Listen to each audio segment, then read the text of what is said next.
Bismillahirrahmanirrahim. Assalamualaikum warahmatullahi wabarakatuh. Baik teman-teman, ini kita akan membahas akuntansi keuangan menengah 1 atau Intermediate Accounting Chapter 4, yaitu Income Statement, laporan laba rugi, dan Related Information, informasi terkait atau informasi yang berhubungan. Learning objectives atau tujuan pembelajaran kita kali ini adalah yang pertama, understand the uses and limitation of an income statement. Memahami penggunaan dan batasan laporan laba rugi. Dan yang kedua adalah understand the content and format of the income statement. Memahami konten atau isi dan format dari laporan laba rugi. Yang ketiga adalah prepare an income statement, menyusun laporan laba rugi. Yang keempat, explain how to report items in the income statement, menjelaskan bagaimana melaporkan pos laporan laba rugi. Yang kelima, identify where to report earnings per share information, mengidentifikasi dari mana melaporkan informasi laba per saham. Dan yang keenam, explain intra-period tax allocation, menjelaskan alokasi pajak antar periode. Yang ketujuh, understand the reporting of accounting change and errors, memahami pelaporan perubahan akuntansi dan kesalahan. Yang kedelapan, prepare a retained earnings statement, menyusun laporan saldo laba. Dan yang kesembilan adalah explain how to report other comprehensive income, menjelaskan cara melaporkan penghasilan komprehensif lain. Oke, selanjutnya ini ada kerangka bab yang akan dibahas. Ini kalian bisa baca sendiri. Oke, selanjutnya ada kegunaan dari laporan laba rugi, usefulness, income statement. Sebelumnya aku mau ngasih tau dulu ya pengertian dari laporan laba rugi sendiri, yaitu laporan yang mengukur keberhasilan operasi perusahaan pada suatu periode tertentu. Nah, biasanya disebut juga dengan laporan laba. Masyarakat bisnis dan investasi menggunakan laporan laba rugi untuk menentukan profitabilitas, nilai investasi, dan kelayakan kredit. Laporan ini menyediakan informasi yang membantu investor dan kreditor memprediksikan jumlah, waktu, dan ketidakpastian arus kas masa depan. Nah, jadi para pengguna informasi laporan laba rugi ini seperti investor, kreditor, dan manajemen itu untuk memprediksi arus kas masa depan. Yang pertama adalah evaluate past performance, yaitu mengevaluasi kinerja perusahaan sebelumnya. Di sini memeriksa pendapatan dan beban, menunjukkan bagaimana perusahaan bekerja dan memungkinkan perbandingan kinerja perusahaan dengan pesaingnya. Nah, investor menggunakan informasi ini untuk memprediksi laba dan arus kas masa depan yang kemudian dijadikan dasar untuk memprediksi harga saham dan dividen perusahaan di masa depan, mengetahui kinerja perusahaan dan membandingkannya dengan pesaing. Kreditor menggunakan informasi ini untuk mengetahui kemampuan calon debitor dalam menghasilkan arus kas masa depan yang diperlukan untuk membayar beban bunga dan membayar pokok pinjaman.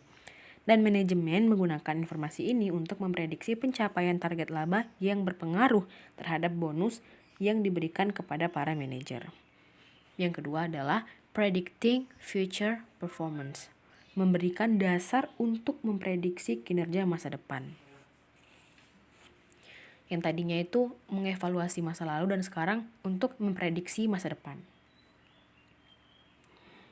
Ini informasi tentang kinerja sebelumnya dapat membantu menentukan tren penting yang jika berlanjut dapat memberikan informasi tentang kinerja masa depan. Dan yang ketiga adalah help assess, membantu menilai the risk, resiko, or uncertainty, ketidakpastian of achieving future cash flow, pencapaian arus kas masa depan. Nah, jadi laporan laba rugi ini membantu menilai resiko tidak tercapainya tingkat arus kas tertentu di masa depan, seperti menentukan profitabilitas, nilai investasi, dan kelayakan kredit. Selanjutnya adalah limitation atau keterbatasan dari laporan laba rugi. Nah, laba bersih ini merupakan suatu estimasi atau kayak mencerminkan sejumlah asumsi.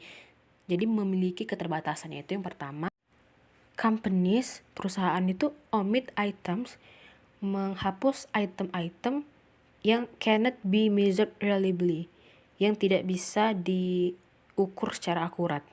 Misalnya, keuntungan dan kerugian yang belum terrealisasi atas sekuritas investasi tertentu.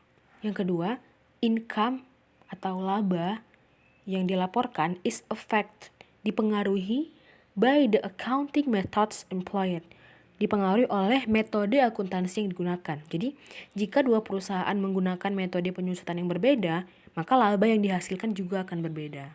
Dan yang ketiga adalah income measurement involves judgment. Pengukuran laba atau penghasilan dan biaya melibatkan pertimbangan judgment, pertimbangan oleh manajemen. Misalnya, pertimbangan dalam mengestimasi kewajiban atas klaim garansi dan pengakuan penghapusan piutang tak tertagih. Ada yang melakukannya dengan optimistis sehingga menyebabkan biaya yang lebih rendah dan laba yang lebih tinggi, gitu. Oke, selanjutnya adalah quality of earnings, kualitas laba. Companies, perusahaan itu have incentives, mempunyai insentif atau dorongan to manage income, untuk mengelola pendapatan, to meet or beat, untuk memenuhi atau mengalahkan market expectation, ekspektasi pasar, so that, sehingga itulah dia market price of stock increases, meningkatnya harga saham dan value of management's compensation increase, dan meningkatnya nilai kompensasi manajemen. Setiap perusahaan pasti menginginkan agar harga saham dan nilai opsi saham manajemen meningkat, sehingga perusahaan memiliki insentif atau dorongan untuk mengelola laba. Itulah dia manajemen laba. Fungsinya atau gunanya itu untuk memenuhi target laba, dengan kata lain membuat laba terlihat kurang berisiko gitu. Jadi manajemen laba merupakan tindakan mengatur waktu pengakuan pendapatan, biaya, keuntungan atau kerugian agar mencapai informasi laba tertentu yang diinginkan tanpa melanggar ketentuan dalam standar akuntansi. Misalnya, manajemen laba dilakukan dengan mengakui pendapatan lebih awal.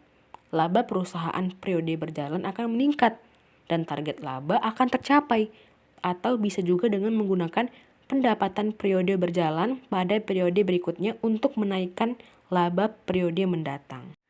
Quality of earnings, kualitas laba atau pendapatan, is reduced, akan berkurang if earnings management, jika manajemen laba result, menghasilkan in information that is less useful, informasi yang nggak berguna, yang kurang berguna for predicting future earnings and cash flow, untuk memprediksi laba dan arus kas masa depan. Oke, next slide ada format of the income statement, format laporan laba rugi.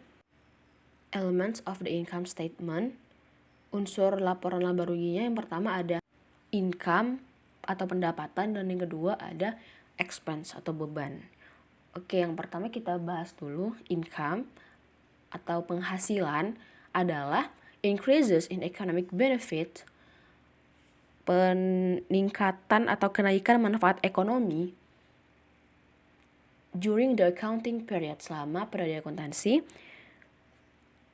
in the form of inflows, dalam bentuk arus masuk, or enhancements of assets, atau penambahan aset, or decreases of liabilities that result in increases in equity, atau penurunan liabilitas yang mengakibatkan kenaikan ekuitas, other than those relating to contributions from shareholders, yang tidak berasal dari kontribusi pemegang saham. Aku ulangin ya.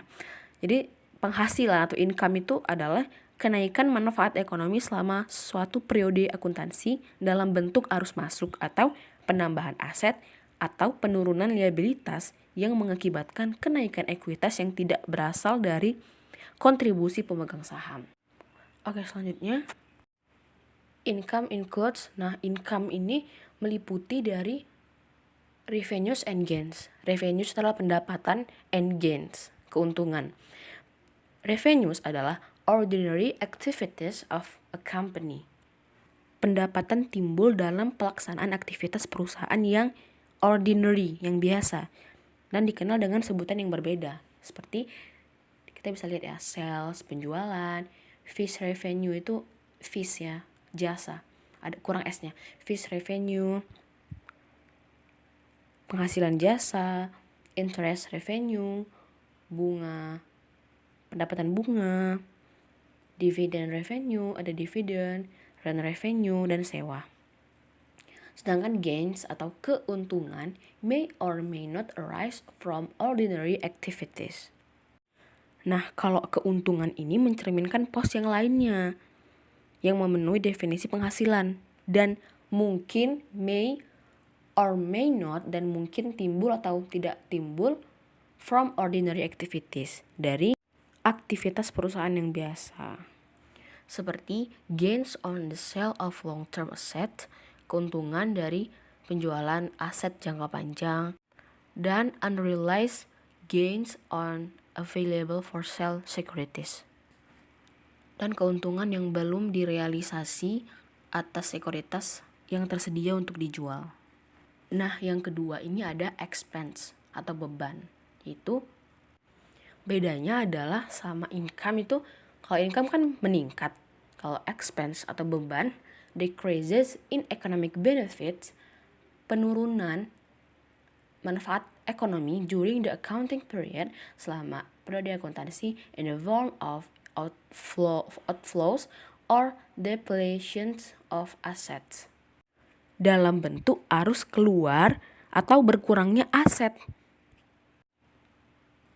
or incurrence of liabilities that result in decreases in equity other than those relating to distributions to shareholders, atau terjadinya liabilitas yang mengakibatkan penurunan ekuitas yang tidak terkait dengan distribusi kepada pemegang saham. Artinya itu kebalikan dari income atau penghasilan tadi. Oke, examples of expense account. Contohnya, cost of goods sold, beban pokok penjualan. Depreciation expense, beban depresiasi atau beban penyusutan. Interest expense, beban bunga. Rent expense, beban sewa. Dan salary expense, beban gaji. Oke, expenses includes both expense and loss. Beban ini meliputi dari dua, yaitu beban dan kerugian. Kalau tadi income itu meliputi pendapatan dan keuntungan, sedangkan beban ini meliputi beban dan kerugian. Expenses adalah ordinary activities of a company, yaitu beban yang timbul dalam pelaksanaan aktivitas perusahaan yang biasa. Yang meliputi, kita bisa lihat di bawah tuh sebelah kiri, expense accounts. Yang pertama itu cost of goods sold, beban pokok penjualan. Depreciation expense, beban penyusutan. Interest expense, beban bunga. Rent expense, beban sewa. Salary expense, beban gaji. Dan yang kedua adalah losses, may or may not arise from ordinary activities. Nah, kerugian mencerminkan definisi lain dari beban yang mungkin timbul atau tidak dari aktivitas perusahaan yang biasa. Losses accounts meliputi losses on restructuring charge, kerugian atas beban restrukturisasi. Losses on the sale of long-term assets, kerugian atas penjualan aset jangka panjang. Dan yang terakhir adalah unrealized loss on available for sale securities, kerugian yang belum direalisasi pada sekuritas yang diperdagangkan. Oke, penjelasan selanjutnya akan aku jelaskan di video selanjutnya. Wassalamualaikum warahmatullahi wabarakatuh.